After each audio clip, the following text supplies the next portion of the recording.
Hi everyone, welcome back to the second computer video in my series. In this video, we'll be building my computer. So, let's get started.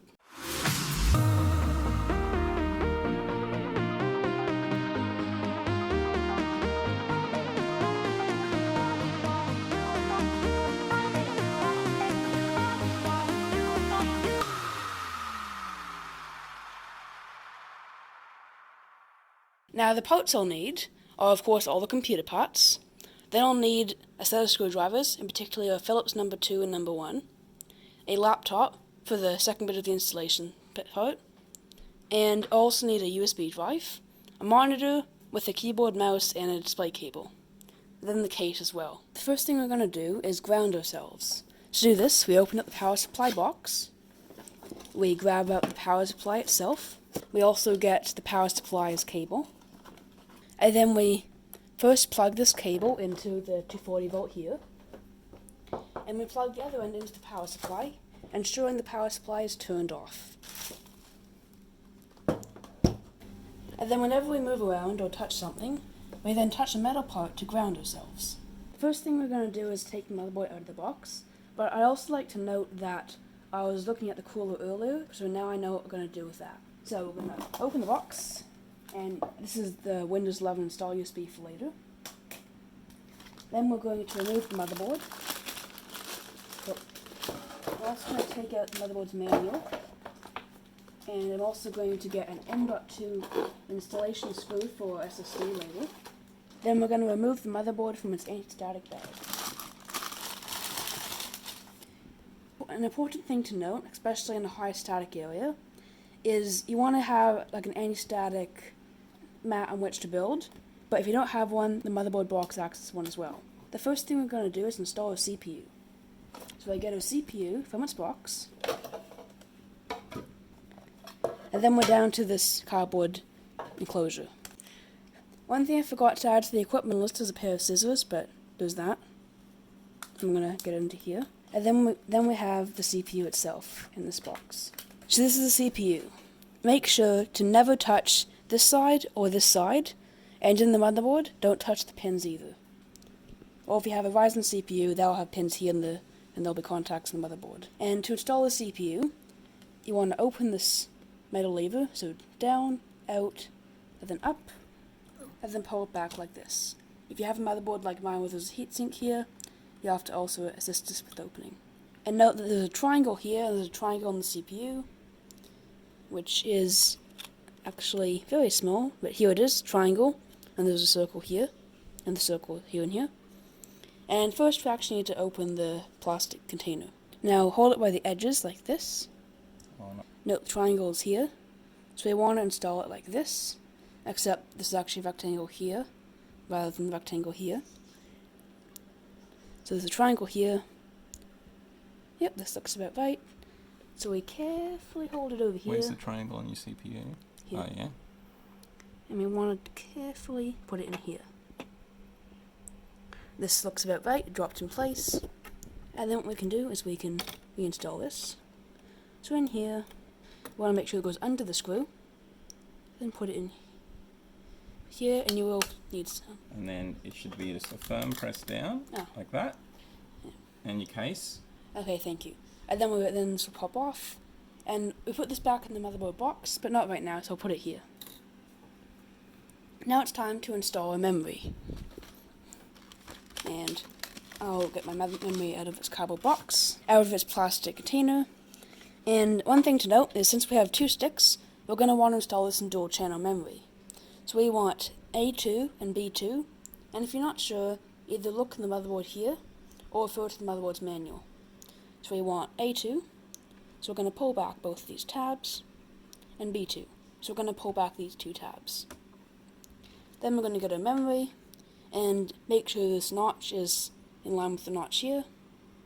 So we want to, this is actually the wrong slots here, so notch, and then this notch here. You want to carefully align it, like here. Then once it's in, you can give it a click. One thing to note as well is mine have a heatsink, but if your memory doesn't have a heatsink, do not touch it on this face, hold it by the sides. Then we're going to make sure the notch is with the notch. Carefully place this in, like this. Then give it another firm click. And that is the memory installed. Now it's time to install M.2 SSD. For this, you will need the M.2 installation screw from earlier. I'm going to set this aside. And then, this is the first time we'll need our screwdriver set, and we will need a Phillips No. 1 screwdriver. This one. We'll also need our M.2 SSD, and this is still in its box, so we're going to open this. So we're going to get our scissors again and open this. Note that one thing to add to the materials list is someone who's actually good at opening boxes. There we go. So now I have the M.2 SSD. Yeah, it's very small. Very small. Yeah. Now before we go ahead and install this, we also need to open this M.2 cover. Note that on some lower end motherboards, this will not be covered by a heatsink, so you will not have to unscrew some screws. Note this is not a Phillips No. 1, this is actually a Phillips 2. This screw is the Phillips No. 1. And now with both screws removed, we can remove the heatsink cover. Then I removed the plastic covering, and one thing to note is the M.2 standoff is already installed here. This is how I found it. Then I'm going to get our M.2 SSD. That is 1 terabyte. That is very small. And also, there is a notch here, just like the RAM. Here, and then this big one here, just like the socket here. But there's a notch, and then the here. So, we install it at a bit of an angle, like this. Just like this. We need to insert it, like this. And then it's at an angle, and then we get our installation screw. And we get our Phillips No. 1 screwdriver. We hold this down while we carefully unscrew the screw, and then we screw it in place. We don't want it to be too firm, so we just do just that much. So until it starts getting a bit firm, and then like that. So the M.2 SSD does not move, and it's installed. Now it's time to put the heatsink back on. So we note that this is like this. And then we peel off the thermal cover, revealing this. Then we hold it like it was, and line it, and carefully drop it in place. A little wiggle reveals that it is in place. Then we get our 2 screws from earlier. Note there was actually a very short one, and a very long one. The long one goes in this side, so I'm going to install it there. We don't want to do it up all the way until the other one is in. So we do it up like this, and I'm going to get the other one. It helps to have magnetic tips here, and then put it in place. This one I'm going to do until it's just tight. And then I'm going to do the other one until that is just tight. So I'm going to do this one up all the way until it's tight, and then I'm going to do this one until it is tight. There we go, the steel is firm. So now the M.2 SSD is installed. So now it's time to install the CPU cooler. And first, I'm going to get my bracket. Note that I actually came disassembled, as you can see in the picture, and I had to put this together myself following the instructions. Now we're going to put this mounting bracket in the holes. So note that this text should align with this text, and then we're going to install it like this. Also make sure this rectangle aligns with the rectangle with all the circuitry in there. I'm going to set it like this and put it in. And I'm going to hold it in place while I put it back down. And then we can install some other parts of the mounting mechanism. So I'm going to get my black spacers, and I'll put them on all the bolts. And then we'll need these 2 curved mounting bars. Note the curved side needs to go out. And the orientation we put these in determines which way the heatsink will be put in. And I've predetermined this with some testing earlier. And this needs to go upright like this. Hole number 1. Hole number 1 and 1. And then again on the other side, curved side goes out. And then we want hole number 1 and 1. And to hold these mounting bars in place, we'll need 4 of these thumb screws. And an important thing to note when you're installing any multiple screws is to not tighten one all the way, but tighten them all most of the way, and then keep tightening them until they're in place. and then repeat for the other side. Now it's time to install thermal paste. I recommend you refer to your course manual, which says to apply 1 dot directly in the center of approximately 4 to 5 millimeters of diameter, but that's for my cooler. So we remove the lid from the thermal paste, and we carefully hold it above the CPU, and press down. And if you've applied a tiny bit too much like me, you can get something like a toothpick and carefully remove a small amount. And now with the thermal paste in, we can get our heatsink. Note that I've removed the center fan from this. And we hold it above the mounting bars like so. And we carefully lower it in, right onto the mounting bars like this. Then we get a screwdriver and carefully screw these in. So as you've noticed, I've switched screwdrivers because my other one was a little too short. Okay, just kidding. This is that one we're actually going to be using. And it is so we don't hit any of these heatsink fins. And now that these are done, we can go ahead and install some of our fans. So I wasn't recording, but we put the front fan in. I wanted to make sure that it fit above the RAM, but it fit so perfectly and it was difficult to get in. I decided that I was just going to leave it on like this.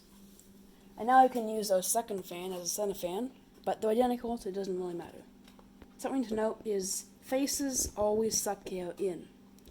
So just like this face sucks air in through this way, we want to make sure this fan will also suck air in this way. And there is in fact a side and top section. This is the top and these are the sides.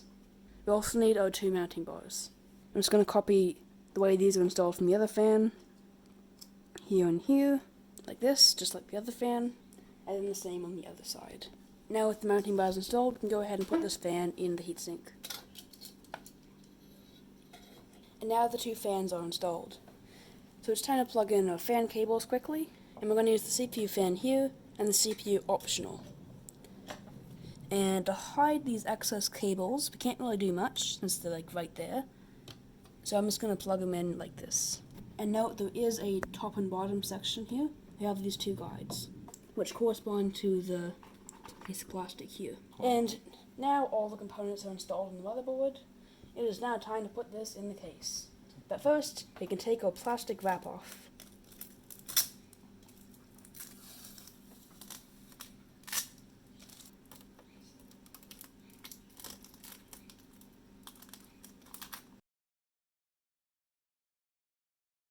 And with the motherboard ready for installation, it's time for a case.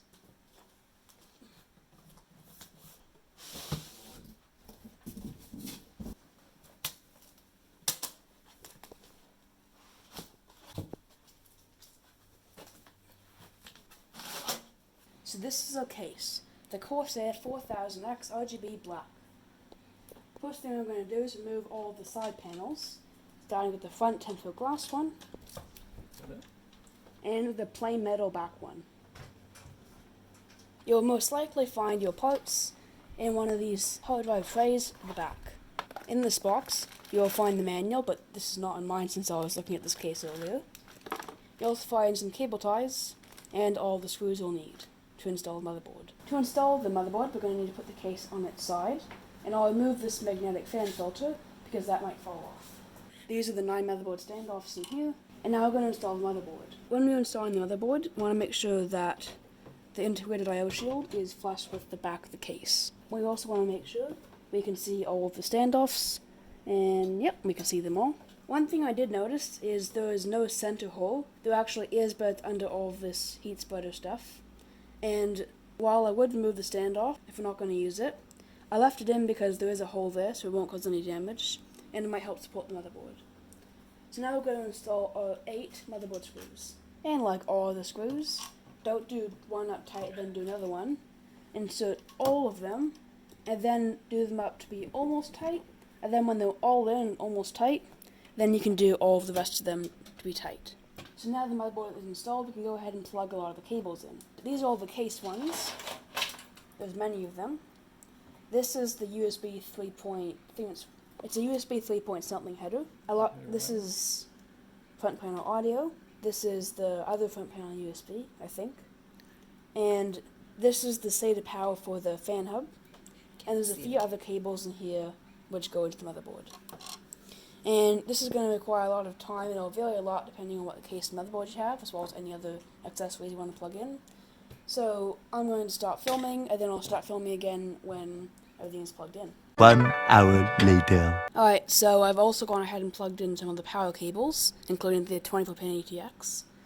And one thing I'd like to point out is the hardest part, as with any cabling management job on the motherboard side, was to figure out what all these small cables do, like the power LED, the reset, power switch, until I found the G connector. The G connector, also known as a Gizmos connector, is a handy little device that allows you to plug in all the cables that you need into all these small parts, and then you plug them all into this one connector, and then you easily can just insert it into the motherboard, like this. There we go. And I would have shown you all the cabling, except this varies a lot based on what parts you're plugging in and what motherboard or case you have. So I'd recommend that you just either refer to a tutorial online, or to refer to your manuals, or just look at your parts. Now it's time to install the graphics card. Well, we'll need a Phillips No. 2 screwdriver again, and to install the graphics card, we're going to need to lay the case down. And before we install the graphics card, we need to first install the power supply. So we're going to install the rest of these cables, and then we're going to install it into the case using some screws. And now the case is on its side, I'd just like to talk about this power cable. I've pre-routed it here, because I know the graphics card is going to go here, and so there's minimal stuff I have to do when the graphics card is installed. So the first thing we're going to do is take out these two covers. Let's just open the graphics card first, to see exactly how many we need to take out.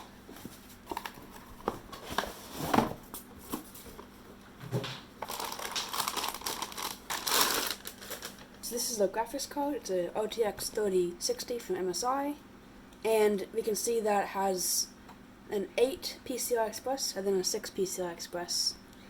Just like the 8 and then 8 here, but we're gonna not use this 2, we're just gonna tuck it away somewhere.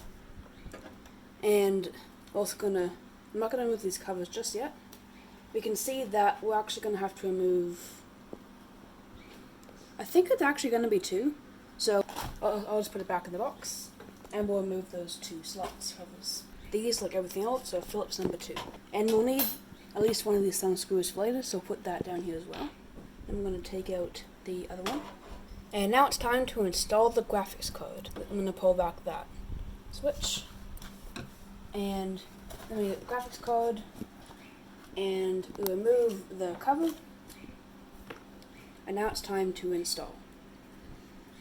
So while aligning this, while installing, we need to make sure the PCI slot from the graphics card is coming into the slot from the motherboard. And once it's in, we can give it a click. And now the graphics card is in. I'm going to put both screws back in, and this screws the graphics card in place. And just like any series of screws, tighten one most of the way, then do the other one most of the way, and then tighten them slowly.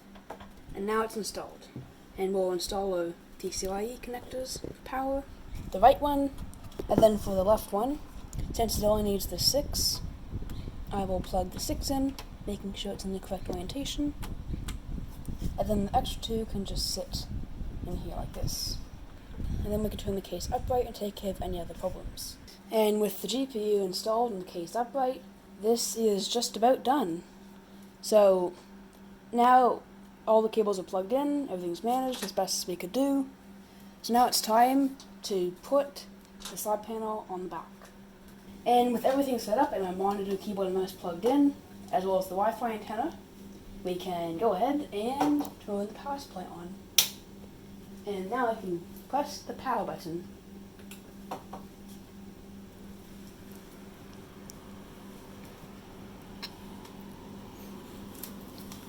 So everything looks like it's working.